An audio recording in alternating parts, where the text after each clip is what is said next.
Ladies and gentlemen, The biggest name. You're locked into JJ and Alex. With the insight and analysis on the teams you can't live without. This is 97.5, the KSL Sports Zone. All right, everybody. Welcome back. 97.5, the KSL Sports Zone. Alex Kirry, Jeremiah Jensen. I misquoted it. It's between 18 and 22 million on the cost of a F1 engine. JJ. That's insane. Yeah, the total car will cost you about 28 million, and you got to have two of them per team, and you have extra engines, a couple at least per team. We were just talking about this because Cadillac is on the F1 grid now, but they don't make the engines. Ferrari makes their engine for them, but yeah, it's a V6 hybrid engine, turbo hybrid engine, and it costs about 17, 18, 19 million dollars. So there you go. Wow. Yeah, transmission's going to cost you $600,000. The front wing, sorry, I misquoted that too. Front wing is $200,000. If you break that thing, if your kid backs the F1 car into the garage door, $250,000 on that back wing. So there you go. What an expensive sport. We're just wondering about it. We were just talking about the cost, and it's bonkers. I know F1 has obviously risen in popularity here in the States, but Yes. it's still a little bit under the radar in the mainstream. Uh-huh. The money involved in that is insane.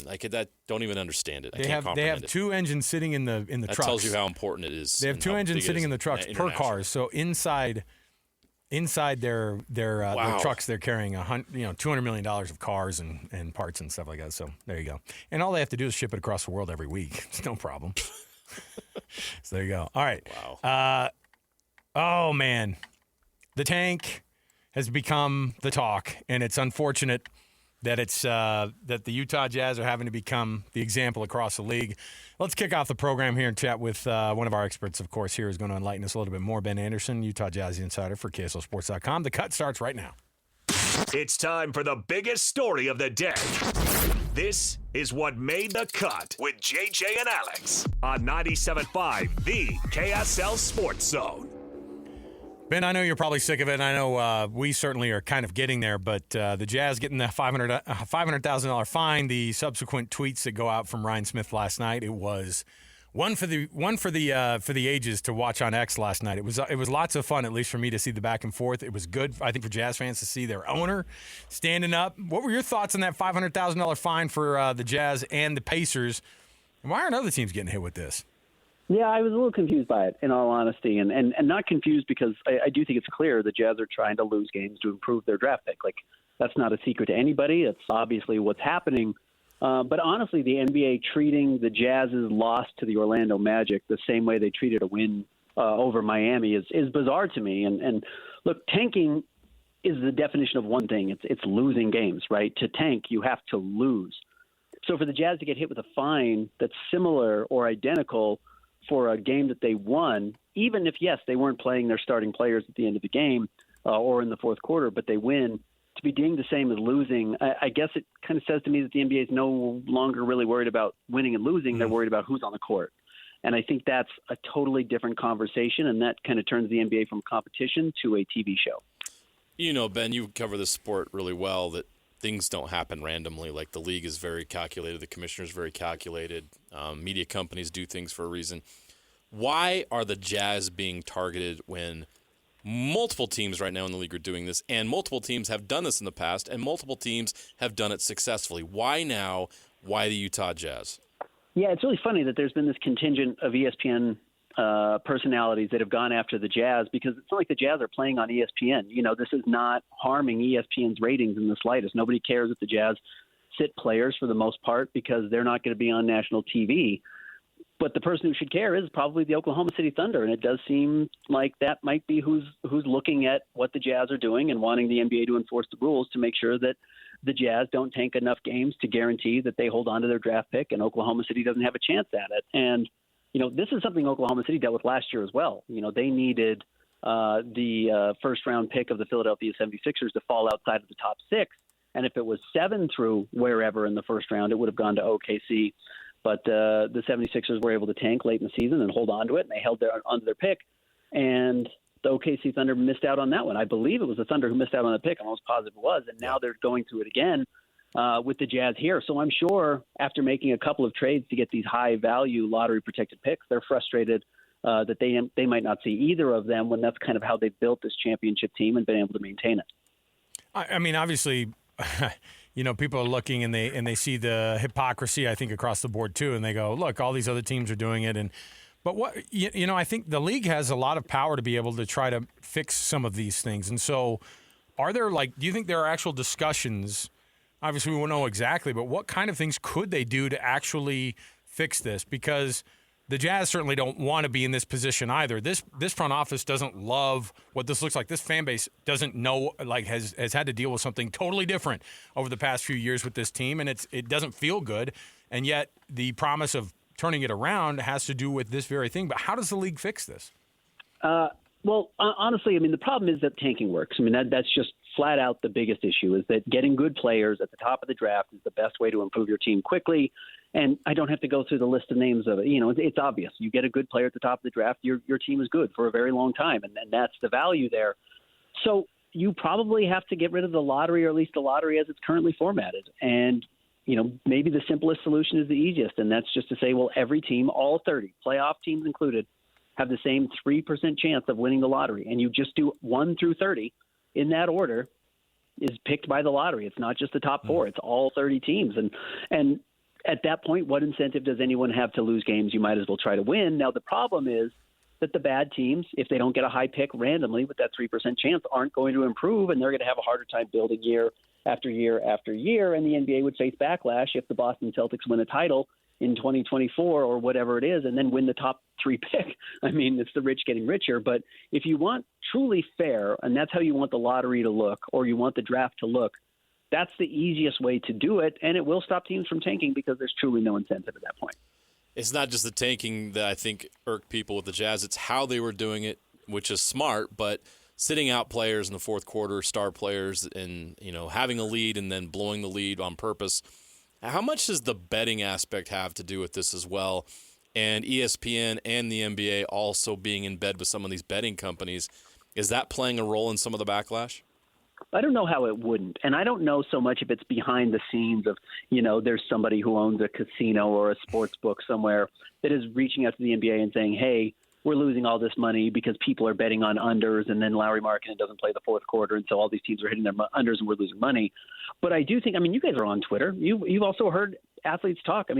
Will Hardy will tell us that he has somebody yell at him about gambling every single game since he's been the head coach. The players get DMs every day. Yeah, everything's brought to you by DraftKings. Yeah, everything is right. It's just you can't get away from it. If you search you Twitter search a player's name at any point, the only thing you see throughout a game is the gamblers who are mad that they need to grab another rebound or dish out another assist or need to get back on the court.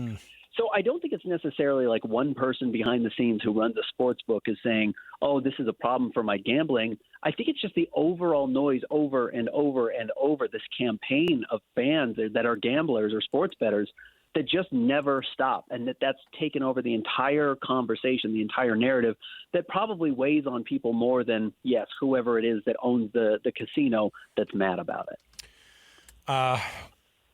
The tank talk is getting to be a lot. Let's just talk about some basketball for a minute, because this team, like I said, obviously the All-Star break is not the halfway point of the season, but it does represent kind of that marker of teams turning corners and things start to look very different in the post All-Star weekend world. And so let's talk a little bit about what this team has done so far, and then what the rest of the season really will look like when it comes down to it, because it's going to be, I don't know if it's going to be tricky because they're going to be minding their P's and Q's, or I don't know how that looks. But from a basketball standpoint, what do you expect out of Will Hardy, this roster, and this young team now who's going to have a lot of opportunities with a lot of their guys not going to be playing a lot of basketball in the second part of the season here?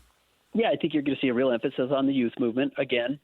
Remember, the only player now, because Jaren Jackson Jr. is undergoing surgery, if the Jazz need to keep him out for the rest of the year, they will, meaning they only have one player who actually fits the requirements for the player participation policy. That means they've been an all-star in the last several years, and they have to play games on the road. They don't have to play games at home. The NBA doesn't say that you have to play guys regardless. The Jazz can rest Lauri Markkanen the rest of the year, every game in Salt Lake City if they want to.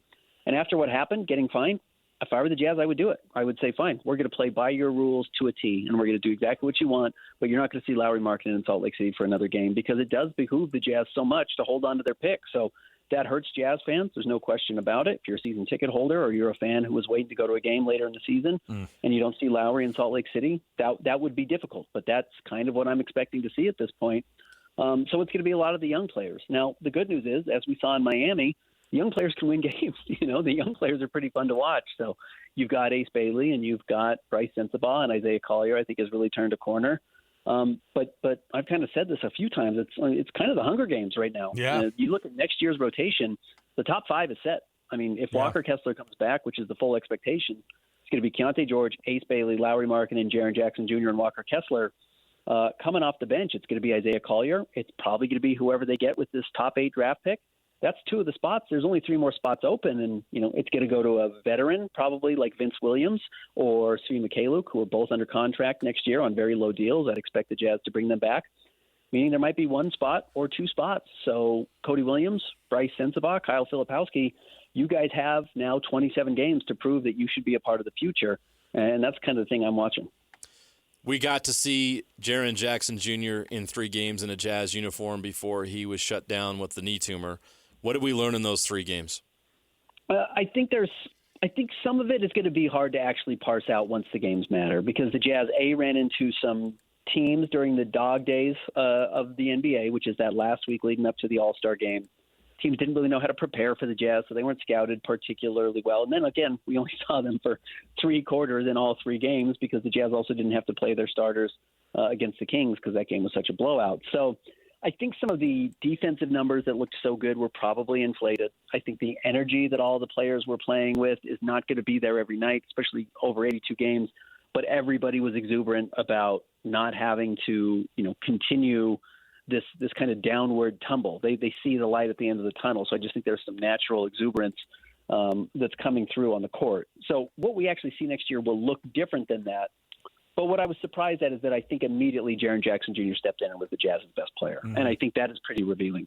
As good as Lauri has been, as good as Keontae George has been this year, you see all the ways that Jaren Jackson Jr. can impact the game on both sides of the ball, as easy as it is for him to score, and maybe as refreshed as he looked, potentially being out of Memphis. And that's not to drag Memphis. I've never lived there, but I've seen how that team operates, and I'm sure all the headaches with Ja Morant and some of the ownership issues they've had over the years probably weighs on you as a player. So to come to Salt Lake City where you've got a bunch of guys who are anxious to start winning, you have a very unselfish roster just as far as who gets to steal the spotlight. There might not be a more introverted and not negative player, not a prima donna, but just a kind of a reserved superstar or near superstar in the NBA than Lauri Markkanen. So Jaren's going to be able to get as much spotlight as he wants. The Jazz will welcome it. The Jazz will give it to him. Lauri Markkanen will gladly give it to him, I think. And I think it's going to be a spot where the Jazz build around him, where I think in the past he's kind of been the piece used to build around other stars.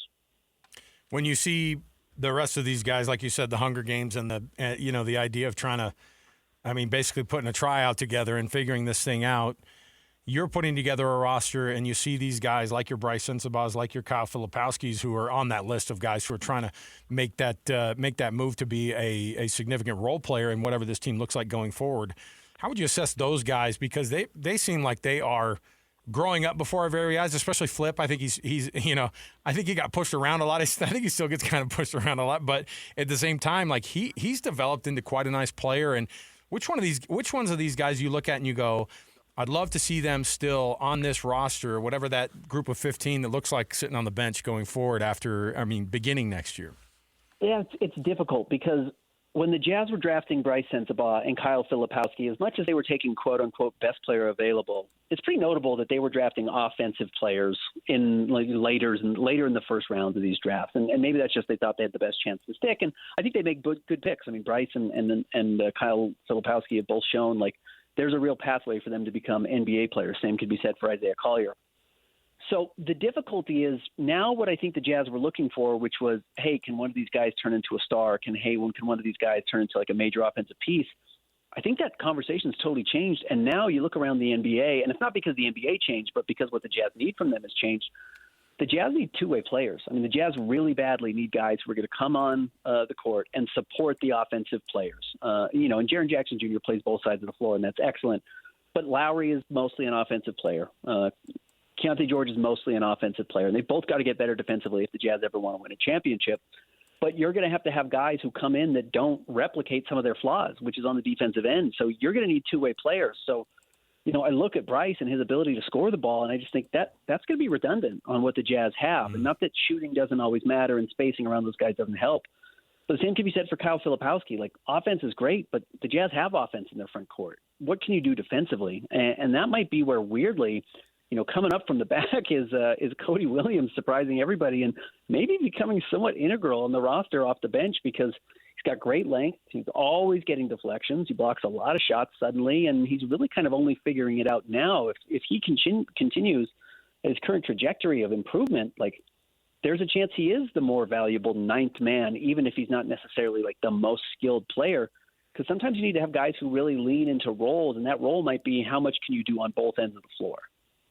After initially being snubbed, Ace Bailey will participate tonight in the Rising Stars game as an injury replacement. Why is that important for Ace Bailey in his career? I think it helps to be around the other guys. Now, I will tell you, getting to know Ace a little bit, and it's still very early in his career, but I'm not sure he's as accolade-driven as I would have thought, considering the narrative before he went to Rutgers, the fact that he chose Rutgers over a program that, had a chance to win more games, and he had offers from every school in the country. So you kind of wondered, like, is he going to be more of a me-first guy? Is this a Bradley Beal in Washington situation who just wants to make the most money, kind of disappear, but get to make all-star games and never have to win? And I think he's totally the opposite. Like, I think he really does care about winning. I think he makes the right play a lot. But you can get punished for that as a young player. You can get punished for wanting to do the right things and not necessarily saying, hey, why am I not taking 18 shots a game? Why am I not taking 20 shots a game? And I asked Will Hardy if he felt, not responsible, but any ownership, I guess, of Ace Bailey not getting into that first vote for the Rising Stars Challenge. And Will just straight up told me, he said, if we wanted to get Ace in the All-Star or in the Rising Stars Challenge, we would have let him shoot 20 times a game, but that's not what we care about. That's not what we want. And I haven't heard a peep from Ace Bailey criticizing that or complaining about it or putting his head down or shrugging when he misses shots or doesn't get shots. So I think the fact that he is playing the right way and is also now getting the recognition of being at the Rising Stars Challenge, and I do think you're going to see some of his skills that he doesn't get to show on a nightly basis because this is more of an exhibition than what you see on a nightly basis with the Jazz. I do think you'll see some of those things. So I think he's actually getting the best of both worlds, which is being held to a standard to win games and now also getting able to play and get the recognition with his peers.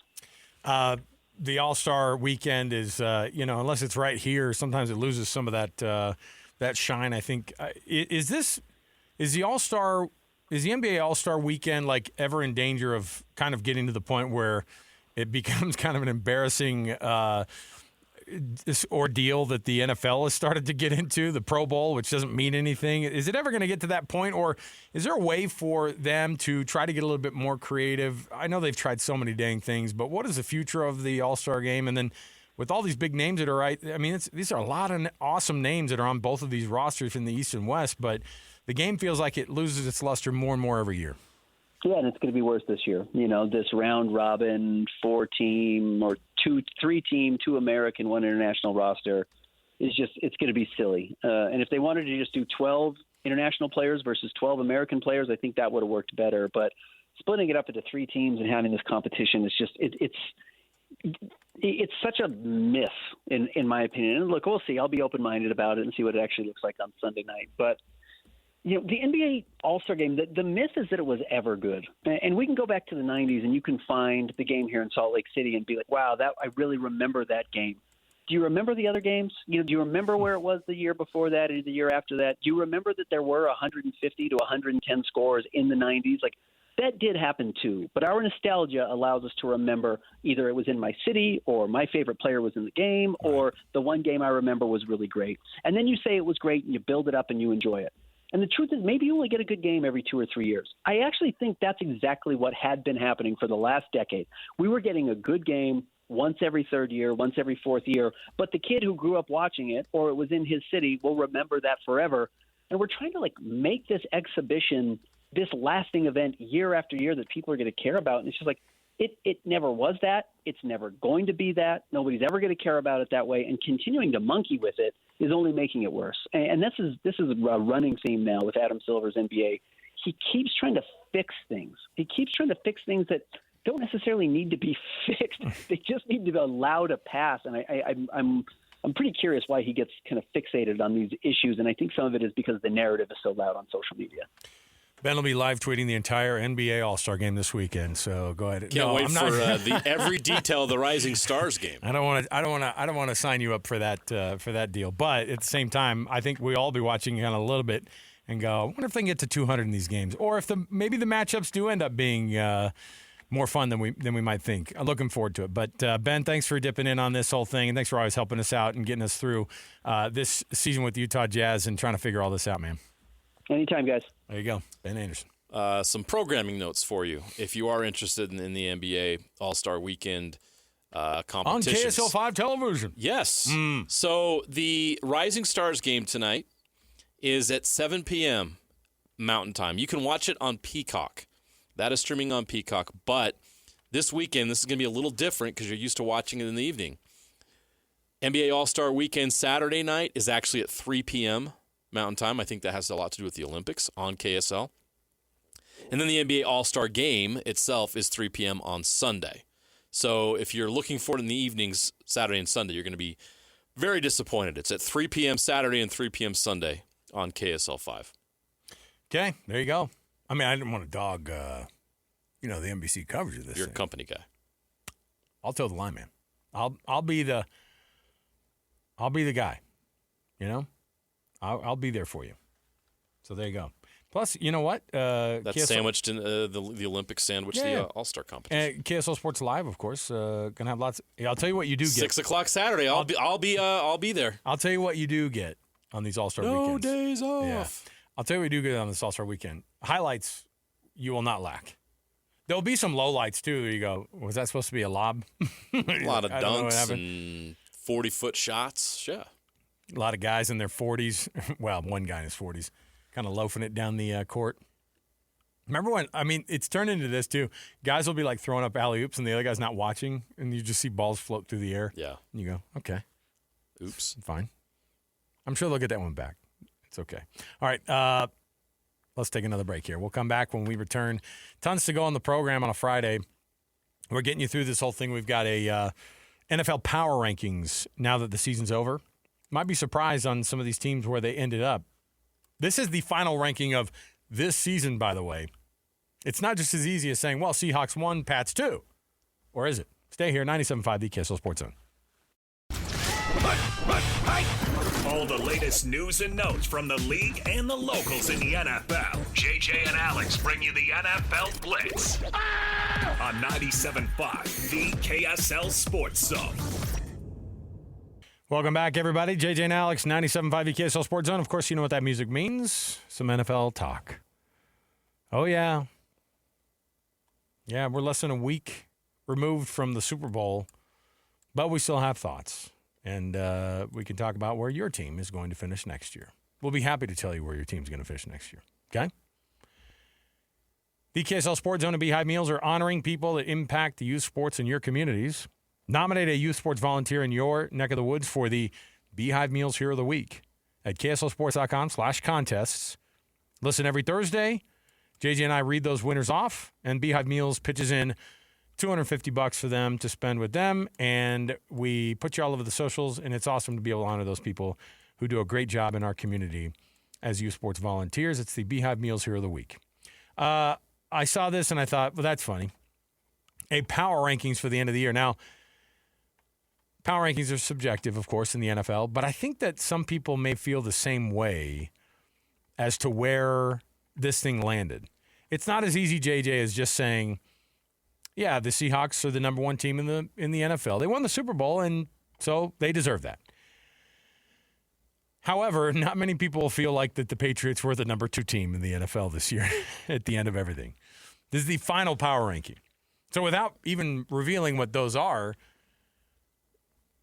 is it appropriate to say that the Pats aren't the number 2 team in the league? They're not the number 3 team according to this power ranking. They're not even the number 4 team in the power ranking. No, I'm not going to be a homer here, Uh-oh. but I'm going to make a valid point. If Bo Nix is healthy and the second half snowstorm doesn't happen, who goes to the Super Bowl? Broncos or Patriots? And if my grandma had the wheel, she'd be a bike. 10-7 game, right? 10-7 game. So how do you put the Patriots ahead of the Broncos in a power poll, knowing that Bo Nix will be back healthy next year? I love me go straight. Hey, this is between Annapolis and I. You can hang out for just 1 second here. Sure, JJ. I'll take a break. Don't you love how I'll be back in 15 minutes. he went straight to the Broncos? Like, I wouldn't even, settle down, man. It's going to take a minute for me on the power poll to get to your Well, then why Broncos don't you guy. go? Oh, yeah? Why don't you go ahead and say where the Broncos are on this power poll? All right, fine. It is ahead of the Patriots. Where is it? Did I write this? The Seattle Seahawks are number 1. And deservedly so. Annapolis' Rams are number 2. Deservedly so. I think so, too. I mean, it certainly was the best game of that final weekend in the championship weekends. I think the Rams are the second best team in the NFL this year. So too. And then it goes. Now this one's. I'm trying to wrap my head around this one. I'm just trying to throw this guy a bone who wrote the article. Fine, I'll bite. The Chicago Bears number 3. Now his power rankings are funny because they went from 8 to 3. I don't know. I mean, the thing is yeah, and they're behind the Rams. What happened in the playoffs, though? They got really close. They got it's not really like close. the Rams blew them out of the water. No. In fact, they had a chance. I know the game was in Chicago. That helped them. The They had a conditions were chance. harsh. Yeah, they had a chance. But that was a good game.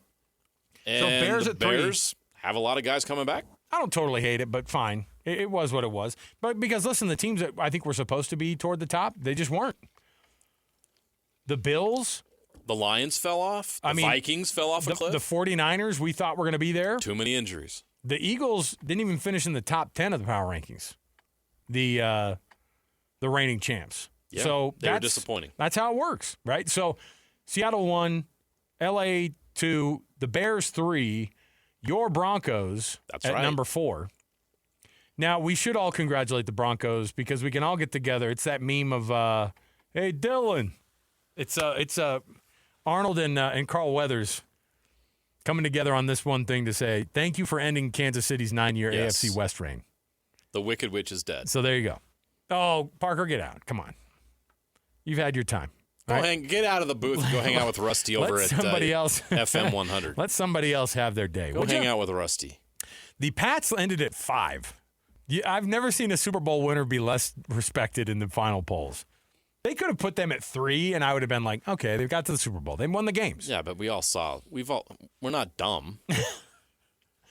I mean, the articles I read this week about how Drake May lost this team the Super Bowl and is so far away from being a Super Bowl champion quarterback. Like, it was just the disrespect for the young man who finished second in the AP MVP rating or rankings. Fine. I get it. It's okay. So New England 5, Buffalo 6, the Jags at 7, although they were higher before this one, but I don't know what's Devin Lloyd's future going to look like. I mean, he earned himself. He's a free agent. He earned himself the quite a bit of Jags money. could have extended him, and they chose not to. Yeah. He earned himself quite a bit of money here. Did he lead the league in like interceptions for a? Oh yeah, the first month of the season. Yeah, he had 4 and 5 games. So and then he got injured, right? He missed 2 or 3, maybe even 4 weeks with an injury. Yes. All right. The Chargers at 8, the Niners at 9, appropriate. The Packers at 10, the Eagles at 11, the Kansas City Chiefs at 12, the Houston Texans at 13. The Texans had so much promise. I mean, that was a team were they on a 10-game win streak? Yes. Before they went into that one? Yep. And just looked awful. They got to figure out whether or not C.J. Stroud is their. Now, here's a team who may have missed the window forever because it just keeps getting close. The Detroit Lions are 14th in the power poll, and that's a team who has fallen from grace quite a bit. Speaking of falling from grace, the Baltimore Ravens trying to figure their stuff out. Bad enough of a season that they fire a guy who's going to be in the Ring of Honor probably for them. Do they have one? Every team does, right? I think every team But, does. yeah, John Harbaugh, he's going to be well remembered in his the history there for the Ravens. The Bengals at 16, Panthers 17, Bucks at 18. The Vikings. Then it's just a. If you wanted to know where your Cowboys ended, I'm saying your like as in people out there because there are Cowboy fans out there. I don't know if you know that, JJ. 20th. So there you go. Worst of the worst. I'm going to go down to the bottom here because it's just a bunch of middling teams here. Tell me if you agree with this. Worst team in the league, the Arizona Cardinals. Yes. Yeah, I don't hate it. No, Jets. Okay. Jets. Jets. Jets. Jets. They have Cardinals. The Raiders are going to get Fernando Mendoza. I think that's going to help, and I think an offensive-minded quarterback with Mendoza is going to help the Raiders get a little bit of a boost. Could you imagine a more weird place for Fernando Mendoza? Gosh, can't wait to like play hard for you guys. Some guy just drops a big old F-bomb on him the first day, and hey, it's great to see you. Just a litany of cuss words for the rookie. Mendoza in Vegas, I don't know. Doesn't seem like a great fit, but we'll see. Dolphins, like I said, at 31. Jets at 30. Raiders 29. Browns 28. So those are your top 5 worst teams in the final power poll. Okay. Any issues with this power poll? Not really. What did they get wrong? I think that one that might be. I think he dinged teams like the Ravens and the Eagles maybe a little bit too harshly. I mean, like those are teams that had. I mean, the Ravens had admittedly. I mean, they didn't make the playoffs, right? I mean, they missed the playoffs, but it's a team that's been dealing with. I mean, they have a superstar quarterback who's hurt, right? Yeah, and he's going to continue. He's a multi-MVP winner. He's going to continue to be good. He hasn't gotten bad. And so I think that's a team that you look at and you go, okay, 14, 15, that's a lot, So anyway. Did you think somebody missed on this? Did you think I they think missed the on a Bills couple? are too high. The Bills at 6? I put the too high? Jags, Chargers, 49ers, Packers, Eagles, and Texans ahead of the Bills because I think that the Bills have some personnel question marks. Bad defense. They came up short again. New head coach. I mean, is Joe Brady right out of the gate going to be a better coach than Sean McDermott? I have my doubts. They were close to beating your Broncos, though, at home. Yes, but they turned the ball over 6 times in the most important game in their franchise's history. Wild. This was their year. The Bills were supposed to win the Super Bowl this year. Do they go backward next year? With the Chiefs out. Do they go back? I think they could. You think so? Oh. I do. Oof. Terrible. I have an idea for Tuesday's show. I'm going to share it right now. We went through this power poll. On Tuesday, I want to go through this year's playoff bracket, and we'll decide which teams won't be back next year. Oh, you know what? I like it. Because there's some. We don't have time now. Absolutely, there's some on there. Okay. We'll take a break. We'll come back, and when we do return, we've got a top 10. I've got a top 10 for you, so stay right here with us, and we will break down a top 10 list. Not for the ages, but it's a fun one. So stay here, 97.5 the KSL Sports Zone. Home for the best coverage of the Jazz, Utes, and Cougars is right here on the Zone. This is JJ and Alex on 97.5, the KSL Sports Zone. All right, everybody, welcome back. JJ and Alex, 97.5, the KSL Sports Zone. We appreciate you joining the program here. Monday, we're going to be celebrating President's Day as a station.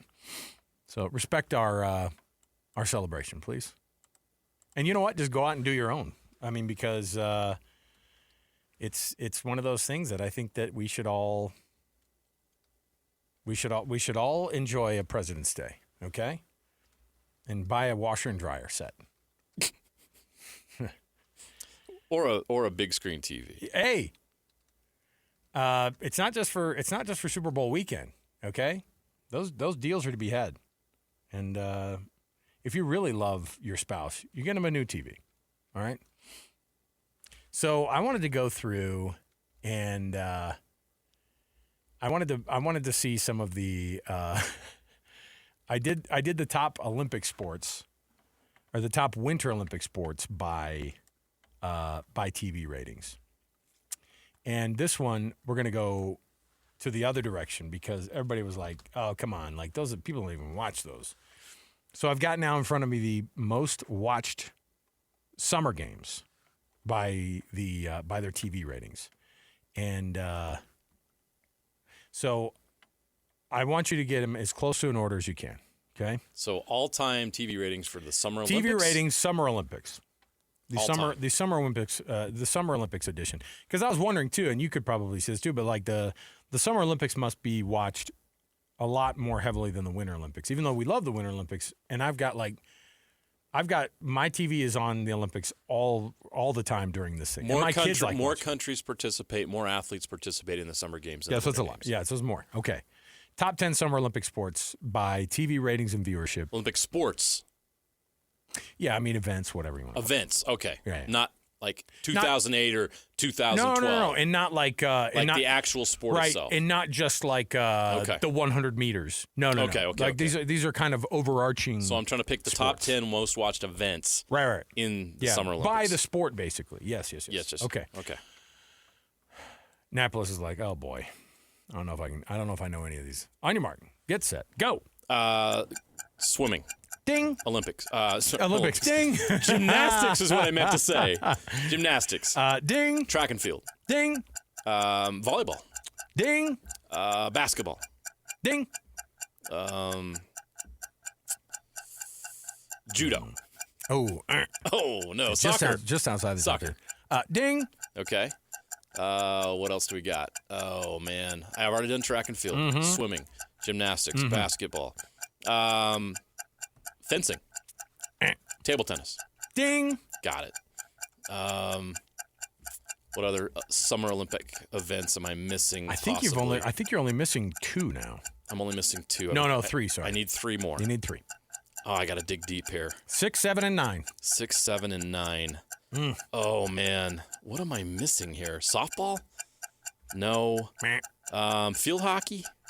Meh. No. That's a decent guess though. Oh no, I didn't get it. I missed 3.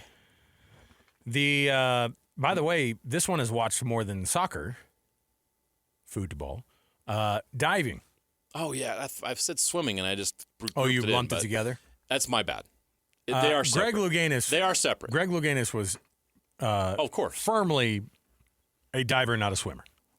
Do you remember? When I was a kid, I was affected big time by him When he hitting hit his head. it. And then like we kept replaying it. He could have died in that very moment. Like sure. How much that thing was, man. Blood in the water, terrible. Diving 6.